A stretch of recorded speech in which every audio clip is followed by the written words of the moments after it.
A fortnight ago, the Competition Commission found that international and local banks colluded to manipulate foreign currency trades. The Commission recommended a 10% fine on their annual turnover. This was a déjà vu moment for those who could recall what happened in 2001 when the rand collapsed from R7.60 to R13.84 to the US dollar. Kevin Wakeford blew the whistle on three big corporates and a global bank of manipulation in the currency markets. As a result of his intervention, President Mbeki set up a Rand Commission to investigate the claims, but Kevin lost his job. Kevin Wakeford is joining us now from our Cape Town studios. Kevin, it's good to have you. Welcome to Morning Live. Good morning, Leanne, and hi to the listeners. Good morning. Sorry, I said the Cape Town studios, but it's definitely not. You're in Pretoria. I can see the Union buildings glaringly behind you. Kevin, talk to us about your reaction from the findings with the collusion of the banks. I mean, how did it make you feel? Well, Leanne, I think it concerns most South Africans. You know, when one trades in whatever part of the economy, one wants to know that one's money is safe and that one's dealing with honest individuals and honest institutions that are transparent and accountable. And clearly, we still have problems within the banking system and the financial services sector. And I think all South Africans must work hard to find a path that will work for all concerned. Yeah. Take us back to the circumstances at the time. What did you know? And what did you do about it? Well, I was approached by somebody who was operating deep within the financial services sector. They provided me with information that had been reported to the authorities already, including the Reserve Bank. And I had to make a judgment call as to whether I acted on that information. It seemed highly credible. And I handed it over to, at that time, the presidency. And the president instituted a judicial commission of inquiry within days of that taking place.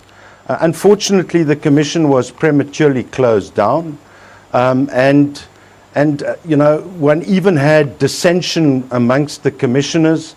Christine Kunter wrote a minority report recommending criminal prosecution and criminal investigations, but nothing happened. The then Minister of Justice closed down the commission, and subsequent to that, one also saw a book coming out written by the late Barry Sargent, which is, I believe, a very good expose of what really took place. Yeah.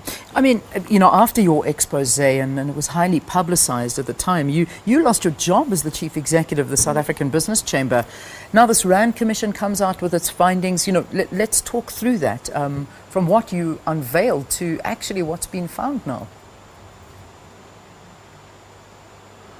Well, you know, it's not exactly the same, Lee. It's definitely delinquency in the markets, but what one experienced in that era was more an illegal externalization of capital and a number of machinations around that, whereas this is, you know, a broad-based currency manipulation in terms of price fixing and quoting of fictitious prices to purchasers and sellers.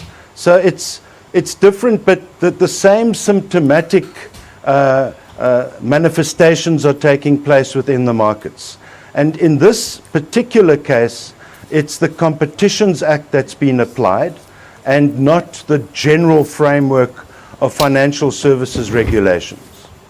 You know, we don't obviously understand it. The average person finds it very, very difficult to understand something like this. Obviously, those that are involved in markets and forex trading, they do understand it. But for the ordinary South African, how does it affect us when you manipulate that currency? Obviously, it's an increase in a lot of things, but just talk to us about the man on the street and how it affects all of us.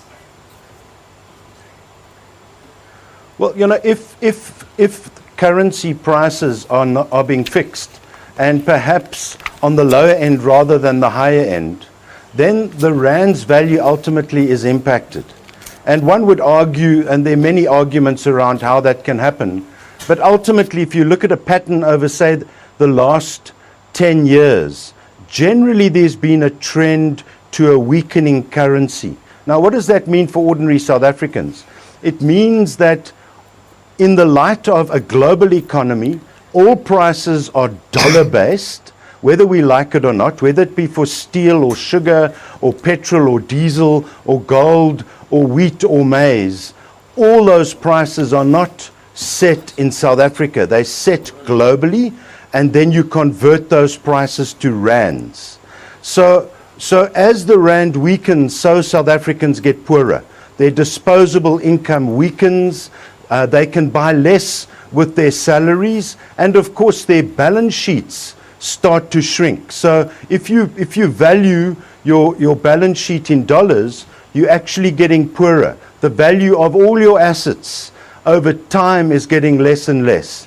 But the most important thing, Leanne, is ordinary South Africans are trying to put food on the table. Yeah. And as the rand weakens, so their ability to purchase what they used to is diminished, and they're seeing less and less for their rand, or bang for their buck, as many people put it. Yeah. Just finally, you know, at this point, it looks like the banks are guilty as charged, even though there's still an investigation underway, and it's got to go through a court. But Citibank's already agreed to pay an administrative penalty of 69.5 million rand for being part of this cartel. Do you in any way feel vindicated from this now?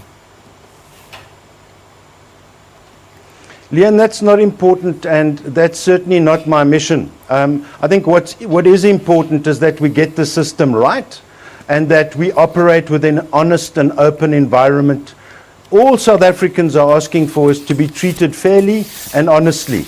And when you deposit money at a bank, or whether you conduct an investment or a currency trade, whatever it is, you want to know you've been looked after, because that's where you keep your money and that's where you transact.